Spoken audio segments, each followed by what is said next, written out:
La incertidumbre es algo objetivo que existe al margen de nosotros. Necesitamos un observador, alguien que sienta la incertidumbre, que la caracterice, alguien que catastrofice, que sea optimista o que sea pesimista. Porque allí donde uno ve incertidumbre, digamos, hay una persona tranquila, que no está viendo ninguna amenaza.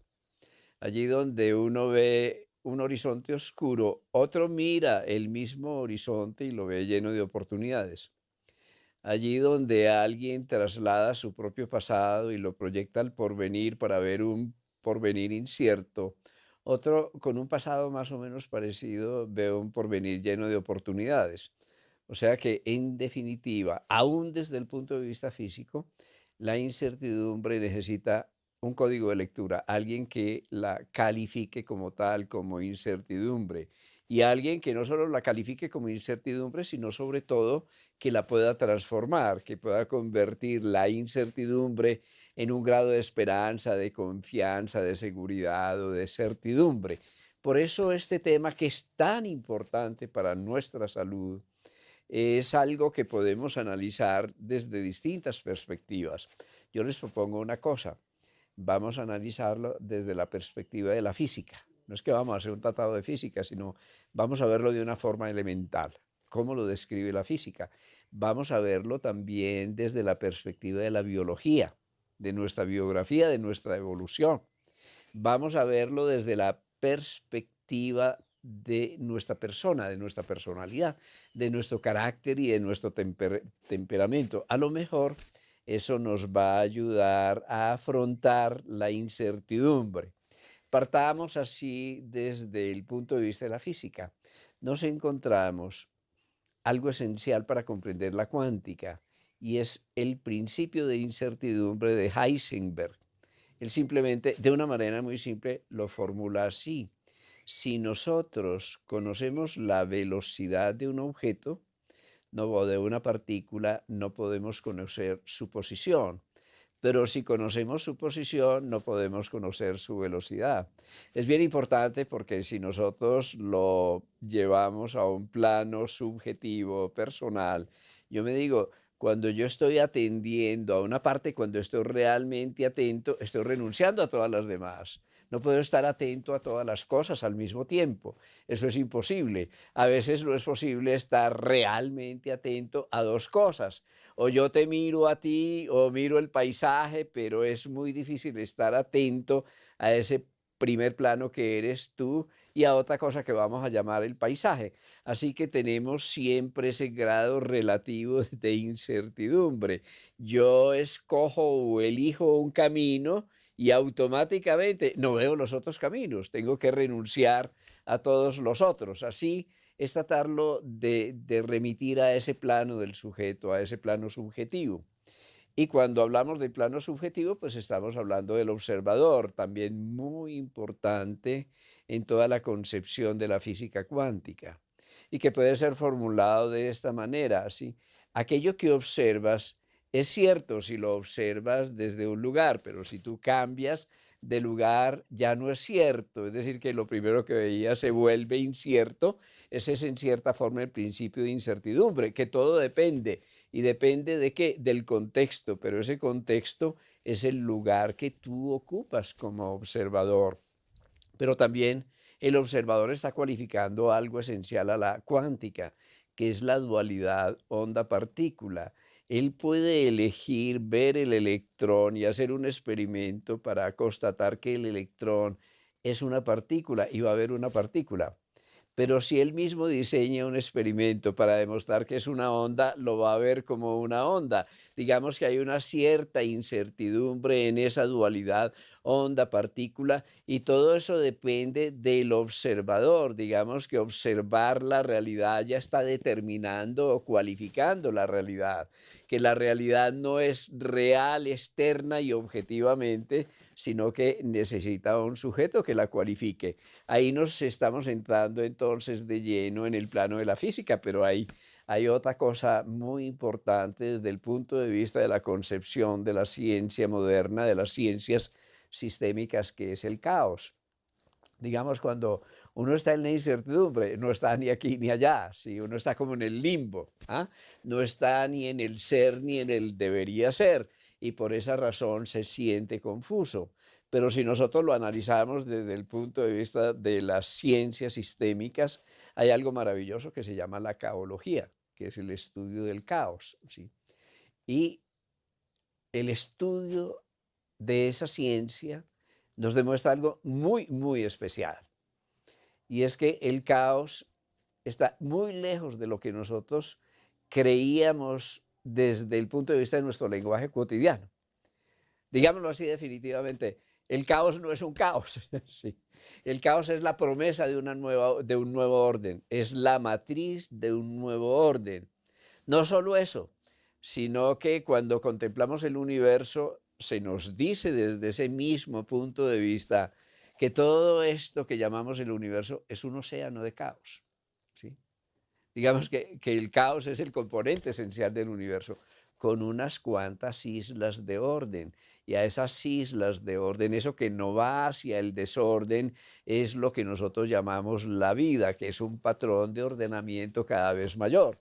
Entonces nos estamos metiendo en algo muy interesante, es decir, que sin caos no hay orden, el caos es necesario para el orden.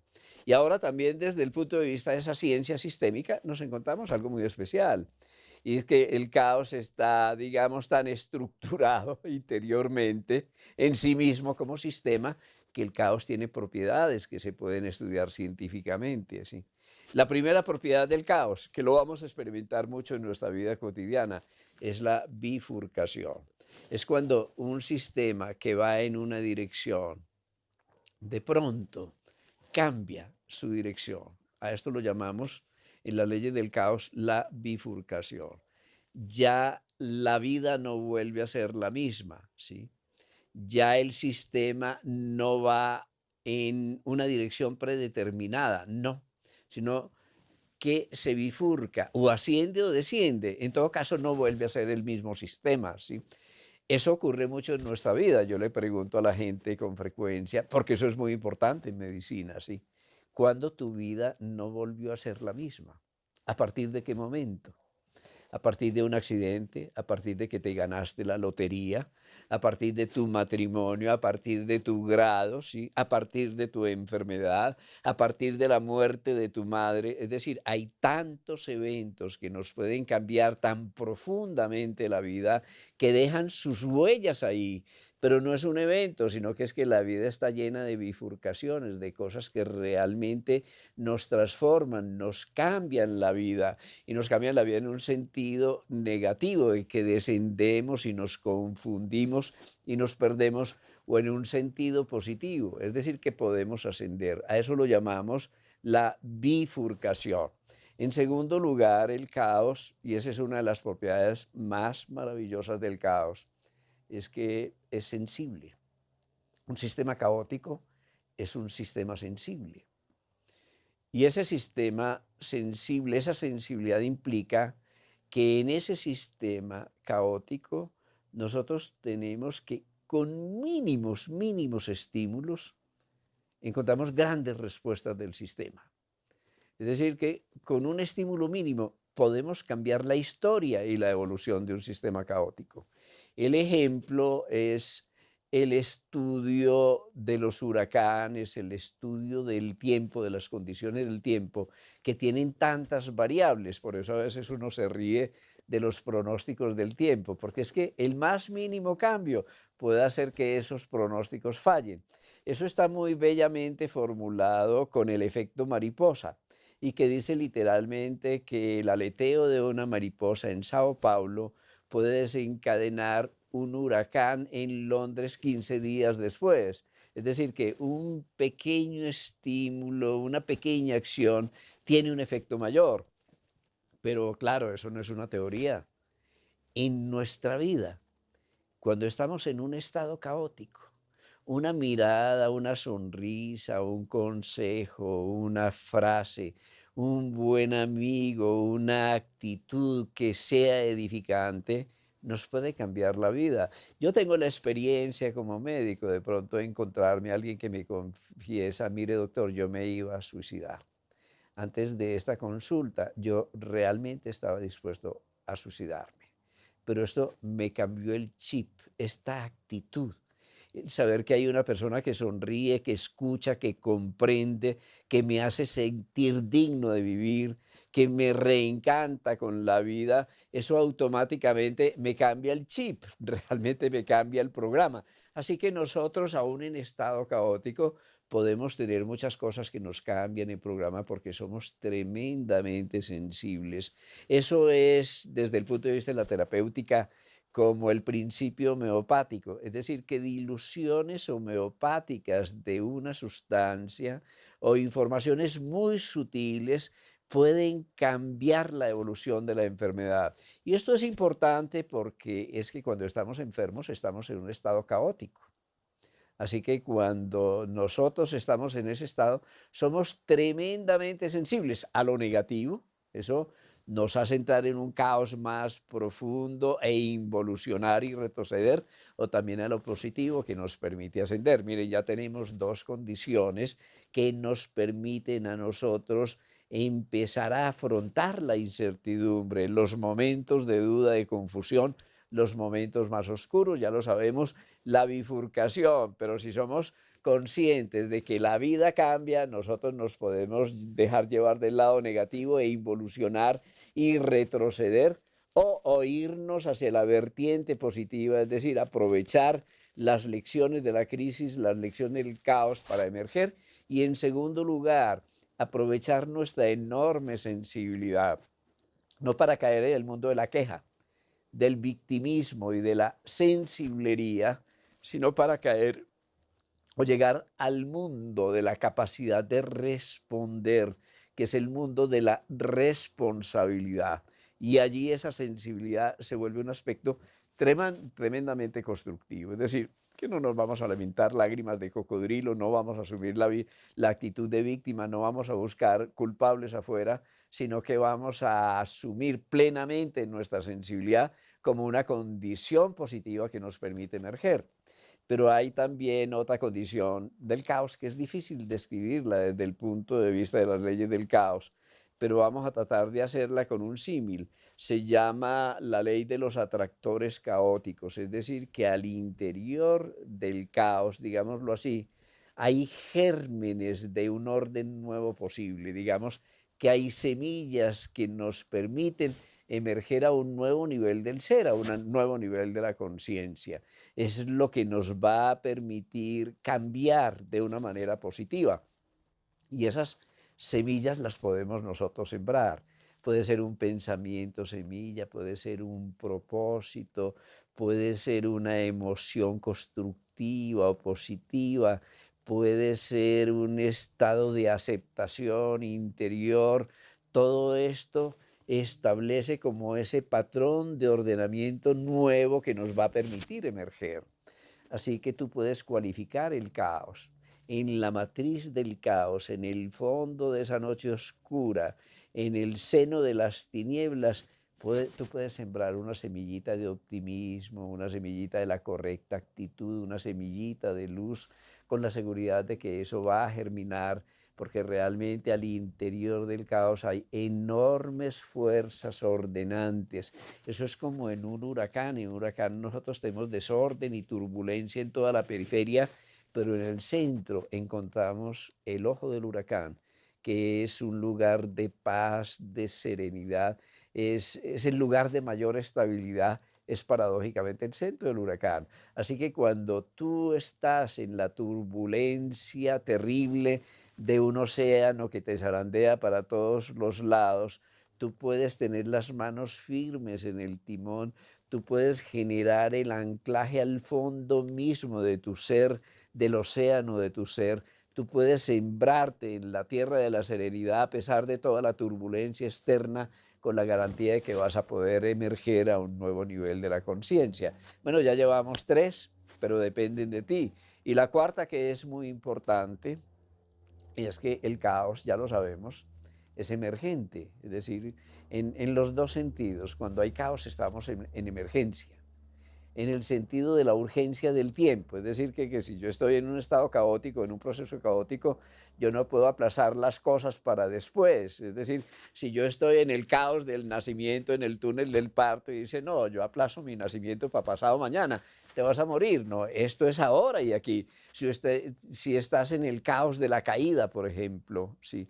En ese momento, si tú pierdes tu conciencia, si pierdes tu presente, si no te pones en modo activo de emergencia, entonces nunca vas a poder, y esta es la segunda condición, emerger. O sea, la condición es doble: emergencia en cuanto que exige tu presencia, y en segundo lugar, emerger en cuanto que significa ascender. Es el ascenso, y eso representa el proceso máximo de cambio. Y es una maravilla porque el cambio representa en la vida aprendizaje.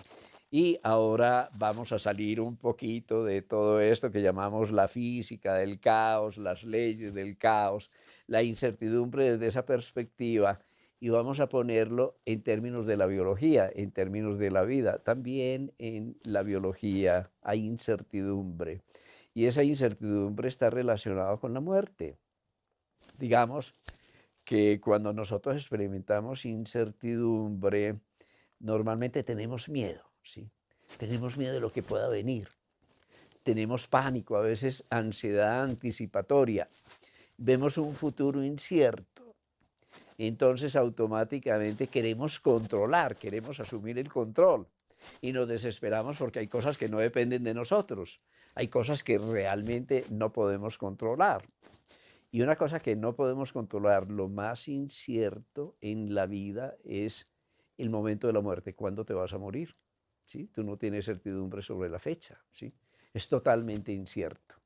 Todo lo más cierto es la muerte, ¿sí? Así que, mire, muerte implica seguridad, certeza e incertidumbre. Te vas a morir, pero no sabes cuándo. Es nuevamente como aquella cosa de que no puedes conocer la velocidad de un sistema y al mismo tiempo su posición, ¿no?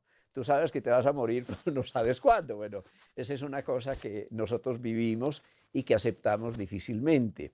¿Por qué razón? Claro, hay una razón, y es la gran muerte, el miedo a lo que llamamos la gran muerte, es decir, a que nos vamos del cuerpo, a que no podamos experimentar la vida en el seno de este cuerpo. Pero realmente todos los miedos son hijos de este miedo mayor. El miedo de morir es el miedo de perder, de morir a alguna cosa, de morir a esta relación, de morir a mi condición de salud, de morir a mi estado económico, de morir a la estabilidad que tengo, todo ese tipo de cosas. El miedo de morir es el miedo de perder la vida, pero el miedo de perder la vida se prolonga a muchos otros temores menos grandes, ¿no? Como el temor de perder el prestigio, el temor de no ser reconocido, el temor de no ser querido, por ejemplo. Digamos que tenemos muchos temores, pero todos esos temores son hijos de ese gran temor. Por eso es tan importante remontarnos a la vida. Y digámoslo así, de una manera muy reduccionista, pero también muy sencilla, es que es un absurdo, porque nuevamente la dualidad, la vida está hecha de muerte. Sin la muerte no puede existir la vida. Cuando nosotros lo vemos en biología, alrededor de 800.000 células se están muriendo en cada segundo. A eso lo llamamos la muerte. Pero si lo vemos así, nos quedamos en el lado dramático. El otro lado es que 800.000 células pueden estar naciendo cada segundo para reemplazar a las células que se van. Quiere decir esto que la muerte representa el vacío que permite la renovación de la vida, que la vida es un proceso continuo y que sin el proceso de la muerte sería imposible la vida. Lo conocemos en muchas enfermedades. Muchas de ellas, enfermedades crónicas, son el fracaso de la muerte. Y eso es una paradoja. Cuando una célula se niega a morir, se puede volver una célula cancerosa. Una célula cancerosa tiende a la inmortalidad, a reproducirse indefinidamente, y tan indefinidamente que consume a su huésped, es decir, que consume el mismo terreno en el cual tuvo origen. Muchas enfermedades autoinmunes se deben precisamente a que no hay una renovación celular, a que las células senescentes o células que se van envejeciendo no pueden ser reemplazadas y esas células degeneradas frecuentemente se hacen más embrionarias para defenderse de la senescencia y empiezan a reproducirse con todas sus alteraciones. Entonces lo sabemos, muchas enfermedades autoinmunes, la endometriosis, por ejemplo, el cáncer. En esto está fallando una modalidad de la muerte que nosotros llamamos la apoptosis o la muerte celular programada, que es una forma biológica de muerte maravillosa, porque eso es lo que permite la vida. Es decir, si no hubiera la programación de una muerte celular para reemplazar, para regenerar, para tener nuevas células, esa renovación, pues entonces no podría existir nuestra vida. Ya lo sabemos así desde la biología. Lo que pasa es que existen dos tipos de muerte. Una es una muerte terrible porque la célula se hincha literalmente, se estalla, libera toxinas hacia su entorno, hay inflamación y a esta la llamamos la necrosis. Pero hay otra muerte que es la de la muerte celular programada, precisamente en que la célula ni se hincha, sino que se encoge, literalmente se retira al interior, libera su sustancia para nutrir otras células. Así que nosotros podemos también, digamos que la muerte es el caos, por decir algo, lo podemos experimentar de distintas maneras. Y aquí empezamos a salir del mundo de la biología y entramos en el mundo del sujeto, ya no como observador, sino el sujeto que vive su vida, cómo vivimos el caos, el aprendizaje, el cambio, las exigencias de la vida. Catastrofizamos, realmente vivimos la crisis como oportunidad y aquí viene algo muy especial. Es que eso depende de ti, pero tú tienes tres componentes que son muy importantes. Uno es tu temperamento, es lo que heredaste, ¿sí? Es, digamos, que la biología pura y dura. Otro es tu carácter, es lo que tú haces con el temperamento que heredaste. Y otra es tu personalidad, la persona que eres, ese producto de la integración de tu biología con tu biografía, ese producto de la integración de tu cuerpo físico y de tu campo de energía con el manejo de tus emociones. Aquí viene una cosa muy importante, ¿sí? Y con el manejo de tu mente, de tu pensamiento. Cuando integramos esas tres cosas, entonces tenemos un sujeto. Ese sujeto es el que va a cualificar lo que está ocurriendo afuera, el que lo va a vivir. Bueno, el caos existe, ya sabemos, aún en la evolución, aún en la física, pero el que va a determinar cómo vive el caos, si lo puede vivir de una manera constructiva o de una manera destructiva, el que va a determinar cómo puede generar sus certezas y sus certidumbres a partir de la materia prima de la incertidumbre que es la vida. Entonces aquí nos jugamos la vida realmente, porque estamos de nuevo encontrando el sujeto, pero no como un sujeto abstracto, sino como el sujeto concreto que eres tú, con tu historia, con tus aprendizajes, con tus errores, con tus éxitos. Bueno, a ese es el que nosotros vamos a tratar de poner ahora a afrontar la incertidumbre y a afrontar el caos, porque no va a ser un objeto material el que va a afrontar el caos y el que simplemente se va a resistir al caos.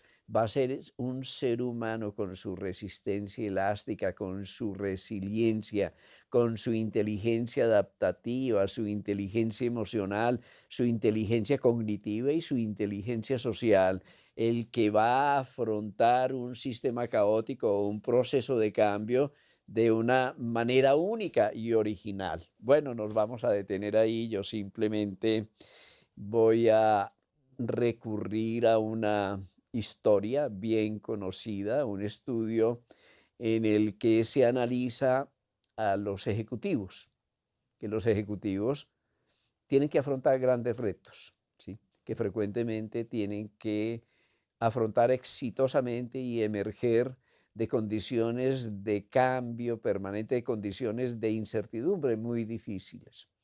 Cuando se hace un perfil psicológico de los ejecutivos, se encuentra una cosa muy especial, y es que hay unos muy felices a pesar de todos esos grandes retos que tienen, a pesar de todo el estrés al que están sometidos. Sin embargo, son felices. Y eso se expresa en su actitud, en sus relaciones humanas, en sus relaciones familiares, en su capacidad de disfrutar, y esto es muy interesante. Sin embargo, la gran mayoría no son felices, y no solo no son felices, sino que hacen infelices a su entorno, hacen infelices a su familia. Son hostiles, son competitivos, tienen un sentimiento de prisa interior muy grande, a veces son hipertensos, tienen un riesgo mayor de infarto, y esos son la gran mayoría. Bueno, entonces la propuesta es: ¿y cómo estudiamos esos bichos raros? Los ejecutivos felices, que frecuentemente son ejecutivos muy brillantes, por un lado, con grandes responsabilidades, por otro lado, que afrontan la vida de una manera única y creativa, y que han en su entorno construido la posibilidad de grandes empresas, de empresas muy exitosas. Yo me digo que la primera empresa exitosa es la de la vida, y esa empresa de la vida es exitosa si nosotros afrontamos de una manera madura y correcta la incertidumbre, el proceso de aprendizaje, que es un proceso de cambio permanente, y los procesos caóticos. Entonces vamos a observarlos. ¿Qué caracteriza a un ejecutivo feliz y de alto rendimiento? En primer lugar, y esto es muy importante, que tienen una correcta visión. Claro, aquí tenemos la clave mayor para afrontar el caos, ¿sí? Y una correcta visión es una visión adaptativa. Esa visión adaptativa no es que yo veo esto y esto es esto y lo traduzco en todas las circunstancias, sino que es una visión que me permite ir cambiando contextualmente según las circunstancias, que me permite acomodarme. Y a esto, a ver, vamos a poner una comparación. Yo tengo que ver el horizonte, pero además tengo que ver el paso siguiente. Yo tengo que tener en la vida una estrategia, pero además necesito una táctica para ir por la vida. La táctica es lo inmediato, la estrategia es el horizonte, el propósito al cual yo me estoy dirigiendo, pero una visión, una correcta visión adaptativa genera un movimiento muy interesante, es que la estrategia se vuelve táctica, es decir, el horizonte no está disociado de la táctica de este paso. Y en segundo lugar, que la táctica se vuelve estratégica. En cada uno de mis pasos yo tengo en cuenta mi propósito. Claro, pero eso todavía es muy abstracto. Entonces vamos a preguntarnos, ¿y nosotros cómo vemos? Para ver un mundo real, una imagen nítida, no una imagen borrosa. Pues nosotros tenemos el cristalino, ¿sí? Y el cristalino lo que está haciendo es cambiando de forma en función de la cantidad de luz y en función de la distancia del objeto, para poder fijar el objeto exactamente en la retina y que no aparezca una visión borrosa. Así que nosotros tenemos, desde el punto de vista de la correcta visión, dos alternativas, sí. O vemos el mundo de la táctica, el mundo inmediato, lo que tenemos encima, lo que está delante de nosotros, y nos volvemos miopes. O vemos solamente el mundo de lejos y nos volvemos hipermétropes. O tenemos una visión que se acomoda a la distancia del objeto, a la luz del objeto, digamos, a las circunstancias. Entonces tenemos una visión nítida. Pero para resolver la incertidumbre, para mí hay dos caminos que nos llevan a la catástrofe. El primer camino es el materialismo, ¿sí? No ver sino lo que está delante de nuestros ojos, no ver sino lo que se toca, lo denso, pretender controlar y la seguridad con lo que yo puedo medir o lo que yo puedo tocar o lo que depende de mí, o simplemente ver un mundo lejano, el mundo de las estrellas y el mundo de los cielos, el mundo por venir. Ese es el mundo del idealismo. Yo digo que el idealismo y el materialismo nos impiden afrontar con madurez el caos. Nosotros tenemos que conjugar los dos mundos para generar la visión de un mundo real. Y la visión de un mundo real es que yo me tengo como observador que estar cambiando de posición para poder ver el mundo que está delante de mí, porque si yo no cambio de posición, por ejemplo, como médico, voy a ver simplemente el mundo de la materia, un bulto de moléculas, ¿sí?